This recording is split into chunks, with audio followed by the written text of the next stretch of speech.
Hi, so welcome back to the channel, and today we're going to be looking at the 4 most common bar chords.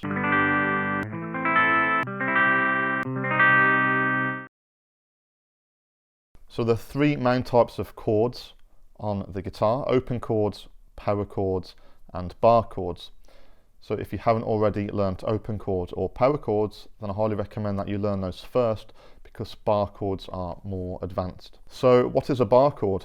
Well, it's where you bar your first finger across multiple strings, quite typically across all 6 strings on the guitar, or sometimes just 5 of the strings, but then you also play a shape with the other fingers, sometimes the other 3 fingers, or sometimes just 2 fingers. Okay, so the first thing you can practice is the bar itself. Now, a student asked me the other week, is it called a bar chord because you have to put your finger over the metal fret of the bar? Well, the answer is no, because if you did that, it would mute the strings. It's called a bar chord because you're barring across multiple strings with your first finger. So you want to be close to the metal fret, but you don't want to be touching the metal fret, but just behind it. So a big tip for the bar itself is not to use the flat part of your finger, because that's the fleshy part of your finger, and it's going to be more difficult to press on the notes if it's flat. So what you want to do is tilt it slightly to the side. You don't want it right on the side because you'll probably hurt your wrist, but just like a 45-degree angle, because your finger is firmer at this point, so it will help press on the strings. And you can practice moving this bar around.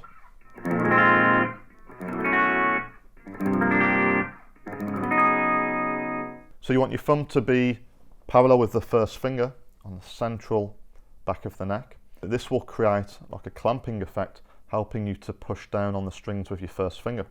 Also, another big tip is to have your arm close to the body, and that will help with the angle of your wrist. If your arm is sticking out, it will put your wrist in an awkward and possibly painful position. So just have your arm, your elbow into your body, and this will help keep your wrist a little bit more straight. What you don't want is to have your wrist sticking out like this, because this will lift up the bar and it will hurt your wrist. So kind of have the wrist a bit lower.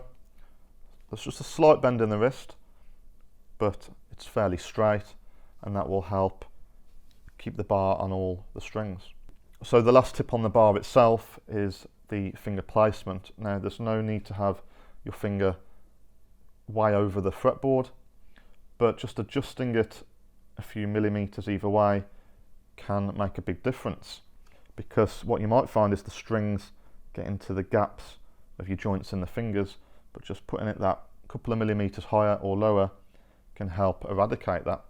So you can just pick each string separately to hear if the notes are pressed down. So as I mentioned earlier, there are 4 common bar chords used in guitar playing. Now, 2 of these you bar all 6 strings on the guitar, and 2 of them you just bar 5 of the strings. So not the thickest low E string, but you start the bar from the 5th string or the A string. Now, the 2 bar chords where you bar in the 5 strings, you can have the tip of your first finger touching the side of the low E string.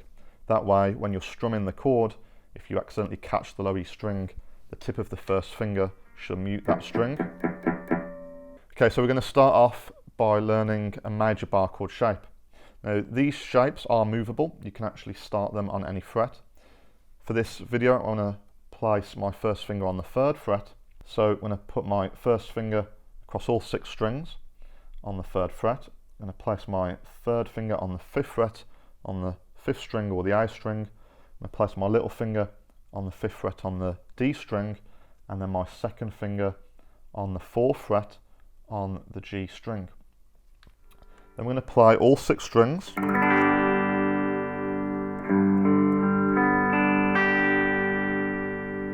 So this is a major bar chord where you're barring all 6 strings. Now, as I mentioned, this is a movable shape, so you can start this from any fret. So the 1st fret, you can move it to the 2nd fret, 3rd fret, 4th fret, 5th fret, and so on. So when you've created this shape, your 3rd, 4th and 2nd finger we're actually playing the A, D and G strings. So this cancels out the notes that your first finger are playing on the A, D and G strings. So it's not as essential that you focus your pressure on this part of the first finger. All your first finger is doing here is playing the thickest string and the thinnest 2, because your second, third and fourth finger are playing the A, D and G strings in the middle. So you don't have to worry about the pressure so much there, but just focus the pressure towards the back and the front of your first finger. So the next chord we're going to look at is a minor bar chord where you're barring all 6 strings. Now this is almost the same as the major bar chord you just learned, but all you have to do is lift off the second finger. And that is a minor bar chord. Again, this is a movable shape, so I could start it on the 1st fret, move it to the 2nd fret, 3rd fret, 4th fret. So that's a minor bar chord where you're barring all 6 strings with the first finger. Okay, so the next chord we're going to look at is a major bar chord where you're just barring the 5 strings.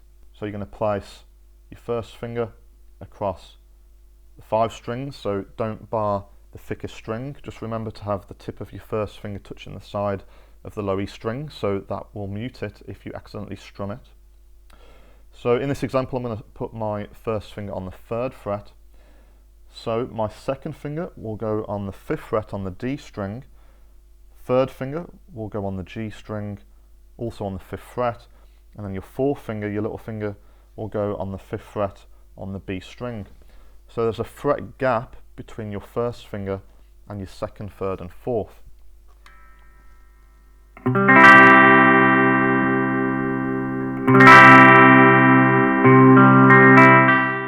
So again, this is a movable shape.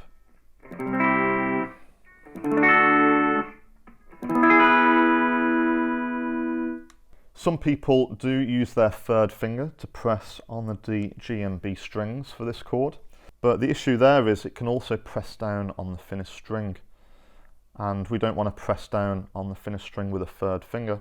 Personally, I prefer to use my 2nd, 3rd and 4th finger, but if you find you can manage it with a 3rd finger and you're not pushing on the thinnest string, then feel free to play it that way.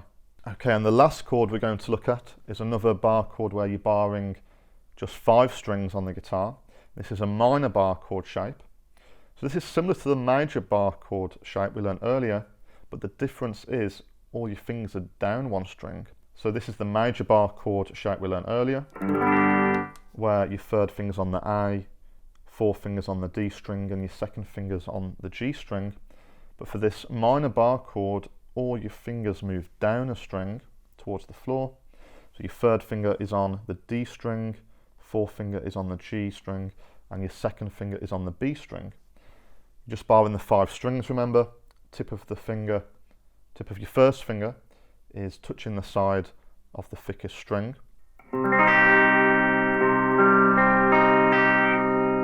Again, it's a movable shape, so you can practice moving this around.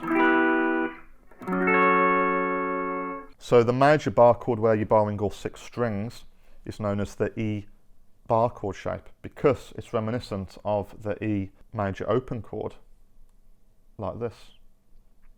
And the minor bar chord shape where you're barring all 6 strings is reminiscent of the E minor open chord. The major bar chord where you're barring the 5 strings, or the A shape bar chord, is reminiscent of the A major open chord, and the minor bar chord shape where you're barring the 5 strings is reminiscent of the A minor open chord. Okay, so where you start these bar chords will dictate the full name of the chord. So for example, if we go back to our major bar chord that we learned earlier, now I'm starting this on the 3rd fret from the low E string, the thickest string. So what note's that? Well, that's a G. So then this chord becomes G major. If I move it to the 5th fret on the low E string, that note there is an A. So now this is A major. If I move it to the 7th fret on the low E string, that note is a B. So then this is a B major. 8th fret, that note is a C. So then it's C major. And so on. And same applies with the minor bar chord shape. So remember, the minor bar chord shape was like the major bar chord shape, but without the second finger. So if you start it on the 3rd fret from a G note, that's G minor. If you move it to the 5th fret, that note is A, so that becomes A minor. The 7th fret is a B, so this is B minor. 8th fret is a C, so that would be C minor, and so on. So it opens up loads of chords if you know the notes on the fretboard, because you have a major shape, you have a minor shape, and as long as you know the notes on the fretboard, it opens up a lot of chords. If you don't know the notes on the fretboard, then I recommend checking out my video about the notes on the guitar.